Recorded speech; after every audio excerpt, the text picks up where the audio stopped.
अपने दम पर सरकार बनाएंगे मुकेश सहनी, एक साथ सबको ललकारा।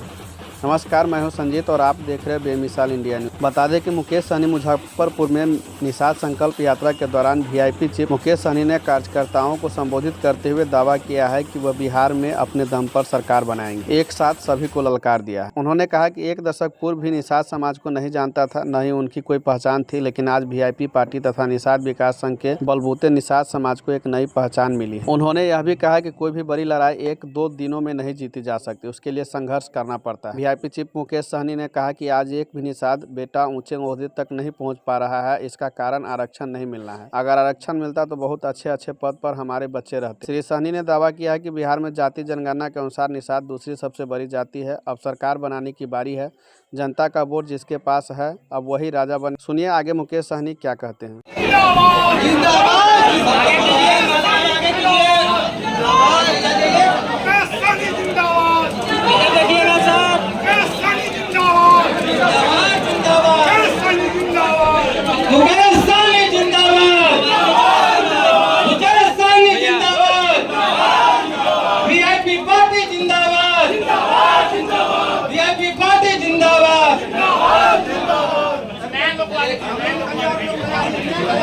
और लोग जो है और साथी जो है महामाला में शामिल हो जाए।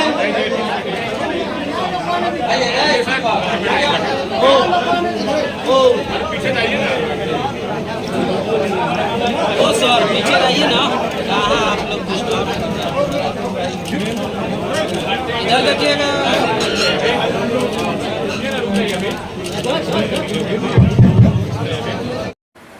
अधिकार अगर चाहिए तो सरकार बनाना पड़ेगा साथियों, और आप सबके सहयोग से पिछले 10 सालों से मैं संघर्ष कर रहा हूं और आप लोगों का भरपूर सहयोग मिला है और उसी के दम पर आज इस मुकाम तक हम लोग पहुंचे हुए हैं साथियों, इस मुकाम तक पहुंचे हैं। कल तक ये निषाद समाज को कोई जानता नहीं था, पहचानता नहीं था। अगर पूरे बिहार में अगर थोड़ा बहुत अगर निषाद समाज को लोग जानते थे तो सिर्फ मुजफ्फरपुर जिला में ही लोग जानते थे, पूरे बिहार में लोग नहीं जानते थे कि निषाद समाज क्या चीज है। लेकिन आज पूरे बिहार ही नहीं पूरे देश में अगर जानने लगे हैं तो सिर्फ मुकेश सहनी का योगदान नहीं है साथियों, सिर्फ मुकेश सहनी का योगदान नहीं है। इस मुकाम तक आने के लिए पूरे बिहार का एक एक निषाद मजबूती से वीआईपी पार्टी और निषाद विकास संघ के साथ खड़ा हुआ, इसके दम पर आज हम यहाँ पे पहुंचे हैं साथियों, उसके दम पर पहुंचे हैं। तो साथियों, कोई भी लड़ाई 2-4 दिन में नहीं जीता जाता है साथियों, उसके लिए समय लगता है।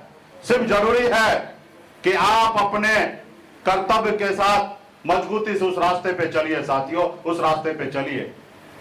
ये देश पहले गुलाम था, पहले इसमें राजा महाराजा का शासन हुआ करता था, लोग को गुलाम बना के रखा था। उसके बाद मुगल आए, वो भी देश पे राज किए।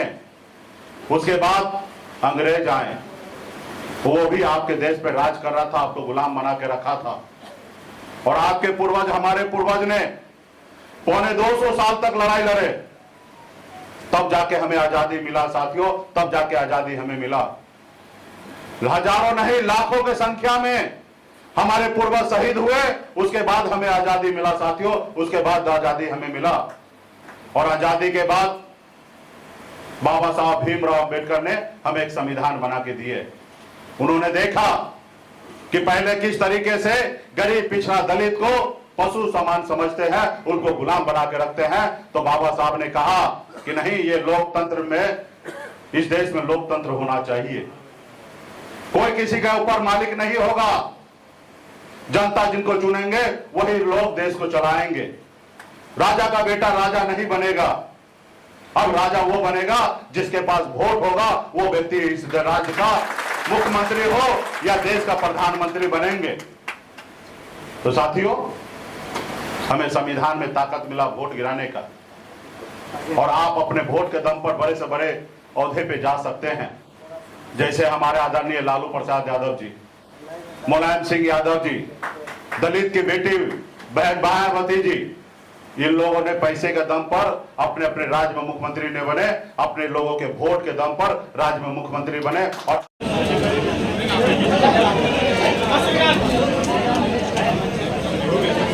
अब